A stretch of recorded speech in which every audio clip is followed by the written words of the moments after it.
Well, so what was the thing that made it time to let go and Okay. made it time to learn how to just there was something, there had to be something that created the time that Brenda was finally ready to let go because you were quite the collector.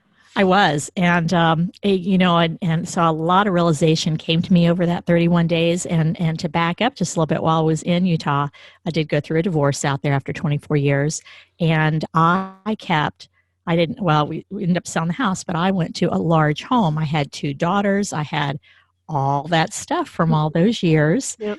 I had two Alaskan Malamutes. I was a Oh, cool. photographer. I was a chef. I was a tour guide, room mom. I just had it all. So all of a sudden, I decided I needed to rent a house, and somebody said, "Why don't you get a smaller place? It doesn't cost so much money." And I thought, well, I wouldn't fit in a smaller house. So I'd never even considered it. So Hmm. I did. Almost 80% of the little bit of income that I had went to a rental property to pay somebody else's mortgage. But that was okay. I was surrounded by my stuff. I had my girls. I tried to keep their life um, as normalized as possible, Hmm. which wasn't the biggest, smartest move on my part in hindsight. However, in answer to your question, in 2015, and I know you've already read in the book, but others that haven't, my youngest daughter, still at home with me, was graduating from high school. And I wanted to get back to Virginia, but in the back of and of course, almost all of my money had gone into the rents that I was paying. Yeah. And I wanted to get back to Virginia, but I knew in 2000 it was $20,000 to get us out there. And I Oh, knew yeah. I had collected over the 15 years I was in Utah even more stuff than Wow. I originally had. Yeah. So I was looking at like $30,000 to $40,000 to get Right. back to a place. And I thought, well, even once I get back there, I would be like in massive overwhelm because Yeah. that, as you know, the DC area is a lot higher, Yeah. and even to get something that would fit all my stuff. And I was in a tailspin. Wow. And Yeah. I thought my daughter was coming to a college back in Virginia, and then in the last minute she switched it to Missouri. But I'd gone back for a funeral, and I looked around, and I thought, oh my gosh, I don't know what I'm going to do. And then I saw a couple smaller homes that were still quite pricey. And I thought about a garage. I started reading about the tiny houses on wheels. Yes. That was just coming in, and I thought this will be great, but my house isn't gonna fit, Yeah. stuff. And so then I thought, and then the more I looked at it, I thought, I don't want the mortgage. I don't want the rent. It's going to be just me. It can be closer to my family. And I'm really good with the wheel and deal of things and value, believe it or not, after all the year and all that stuff. It's one of the reasons I had so much stuff, because I loved yard sales and all that kind of Oh, stuff yeah. too. You're a bargain hunter. Yeah. I am a Yeah. repurpose. So all Yeah. this tiny Yeah. living fits into me. I wanted Yes. to homestead, etc. Yeah. So, but by then it was already the end of February, and she was graduating in, like the beginning of June, end of May, beginning of June. I had no money saved. I'd given back almost $1 million in alimony. I mean, I was a simple person, and I was getting ready to do this. So I just had to start looking at my options, and I could not get tiny house living and simpler living has come a long way, even in the past 4 years. But at the time I have land in Virginia. That's the other thing I wanted to say. So I thought I'll go back to my land, and I need to put something quick on it so Mm-hmm. that I can bring my stuff back. So, anyhow, couldn't get answers to legalities of a Sure. tiny house. I saw one had gotten taken. That's a very rare thing, and you don't really have Right. to worry about that. But I didn't know that at the time. Mm-hmm. So anyhow, I started thinking outside the box and the time. And of course, by then, this time it's almost April. And I contacted people that had a bus, like an old Greyhound bus, that I had them let them store it on my property. And I knew they were trying to sell it. So I contacted them to find out if they'd sold it. And they said the whole point of this is thinking outside the box, but they had not sold it yet. And they just wanted out from under it. And I asked them how much they wanted for it. And they were very grateful and thankful that I had let them keep it there over the time. And I got it for $1. You said Oh talk my about. gosh. So I actually went. They said if you come back, when you come back, not if, when you come back, we'll meet. We'll go to DMV. You can pay $1, and we'll transfer the title. Yeah. So I got this So you're already mortgage free. converted. Yes. Oh yes. There's no Yeah. way. That's Yeah. huge. Yeah. Yeah. Yeah. And so by that time, it was like middle of April. I gave 16 days notice to, I was a floral manager at the time with a grocery company. And I gave them my notice because I thought in 30 days, if I can do this yard, do a yard sale, figure out how some of my stuff, I'd make as much as I was making at that point. And then to come back, I ended up doing it myself. I bought a 5x8 trailer. And so, you start thinking outside the box. And if you start thinking outside the box. So you asked why. I don't even remember what you asked me. I was just telling you my story. No, it's all right. Keep telling the story because all of this is helpful. I mean, just the whole idea that I love it that you had a foundation, you had a patch of dirt, and that you were able to put something on it that left you mortgage free.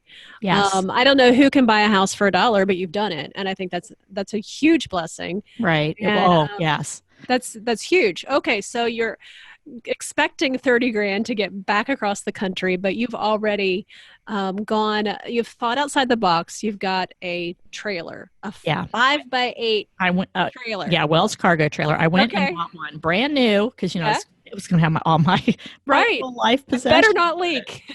Right. And then I had I decided to do that. I will tell you this, in moving, one of the things in simplifying, whether you're going to, I'm just going to go ahead and say it now, whether you're going to stay in your current home, you're selling your house, you're going smaller, or you choose to go tiny like I did, there is a cost to what you're keeping. And that's why, I'll tell you, the rule of 4, I think you need to create your home oasis, and you need to, I'm going to go ahead and say this now, but you need to keep the things that you honestly need, that you really use and you truly love, and rehome everything else. You can have a 10,000 square foot home if you want. I have a friend that has actually gone through everything with me and watched me do it.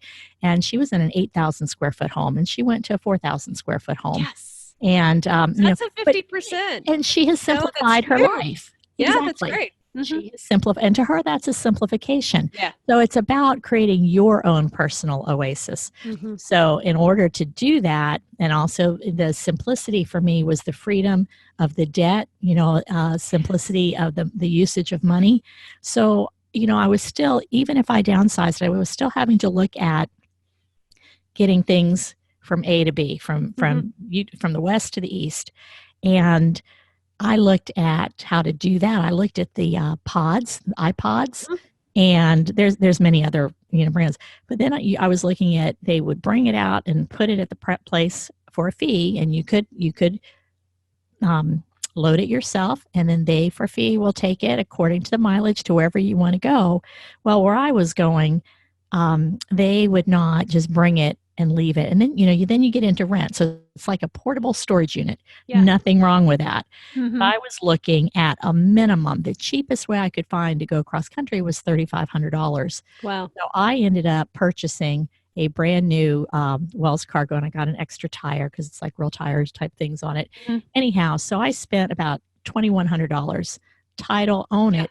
I thought, but then once I got back to where I was going, I could have my items right with me. So I had, even though it was storage, and I thought then once I got done, and then so I wouldn't have to pay rent, wouldn't have to go into town an hour away with my Suburban, which was fabulous, but to go back and forth. And so for about the $2,200 by the time all was said and done, I traveled with that stuff across country because I needed to bring my car back anyhow.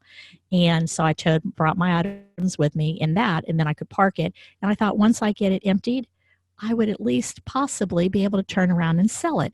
Yes. If I only got $500 for it, it was no extra money out of my pocket. Right. I might get some of it back, and you wouldn't get any of that with the storage company. So it's about thinking of what's going to work for you. Yeah. Simplifying whatever it is and not living in fear, just going ahead and doing it.